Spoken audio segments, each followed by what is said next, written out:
Is that clickbait true? Crystal Eye Studio /Shutterstock.com. This sure looks like Barack Obama saying some things he probably would never say. Researchers already know that online fake news spreads much more quickly and more widely than real news.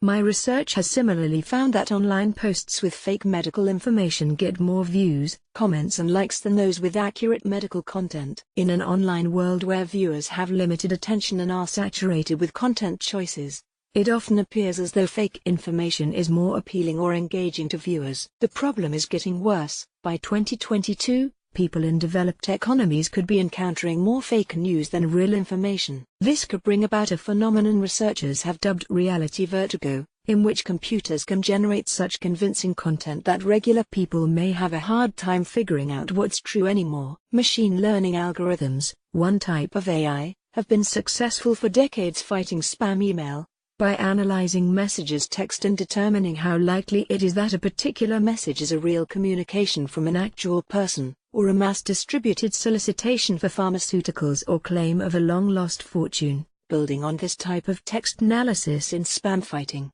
AI systems can evaluate how well a post's text, or a headline, compares with the actual content of an article someone is sharing online. Another method could examine similar articles to see whether other news media have differing facts. Similar systems can identify specific accounts and source websites that spread fake news. However, those methods assume the people who spread fake news don't change their approaches. They often shift tactics, manipulating the content of fake posts in efforts to make them look more authentic. Using AI to evaluate information can also expose and amplify certain biases in society. This can relate to gender, racial background or neighborhood stereotypes. It can even have political consequences, potentially restricting expression of particular viewpoints. For example, YouTube has cut off advertising from certain types of video channels, costing their creators money. Context is also key. Words' meanings can change over time. And the same word can mean different things on liberal sites and conservative ones. For example, a post with the terms WikiLeaks and NC on a more liberal site could be more likely to be news, while on a conservative site it could refer to a particular set of conspiracy theories. The biggest challenge, however, of using AI to detect fake news is that it puts technology in an arms race with itself. Machine learning systems are already proving spookily capable of creating what is called deepfakes, photos and videos that realistically replace one person's face with another, to make it appear that, for example, a celebrity was photographed in a revealing pose or a public figure is saying things he'd never actually say. Even smartphone apps are capable of this sort of substitution, which makes this technology available to just about anyone, even without Hollywood-level video editing skills. Researchers are already preparing to use AI to identify these AI-created fakes. For example, techniques for video magnification can detect changes in human pulse that would establish whether a person in a video is real or computer-generated. But both fakers and fake detectors will get better. Some fakes could become so sophisticated that they become very hard to rebut or dismiss, unlike earlier generations of fakes, which used simple language and made easily refuted claims. The best way to combat the spread of fake news may be to depend on people. The societal consequences of fake news, greater political polarization, increased partisanship, and eroded trust in mainstream media and government, are significant.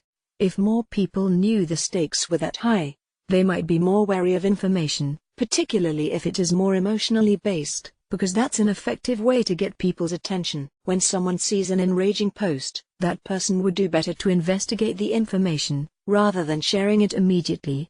The act of sharing also lends credibility to a post. When other people see it, they register that it was shared by someone they know and presumably trust at least a bit, and are less likely to notice whether the original source is questionable. Social media sites like YouTube and Facebook could voluntarily decide to label their content, showing clearly whether an item purporting to be news is verified by a reputable source. Zuckerberg told Congress he wants to mobilize the community of Facebook users to direct his company's algorithms. Facebook could crowdsource verification efforts.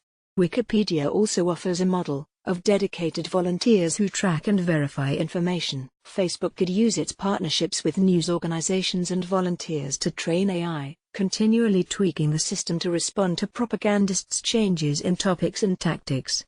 This won't catch every piece of news posted online, but it would make it easier for large numbers of people to tell fact from fake. That could reduce the chances that fictional and misleading stories would become popular online. Reassuringly, people who have some exposure to accurate news are better at distinguishing between real and fake information. The key is to make sure that at least some of what people see online is, in fact, true. This article was originally published on The Conversation. Read the original article. Less than, greater than.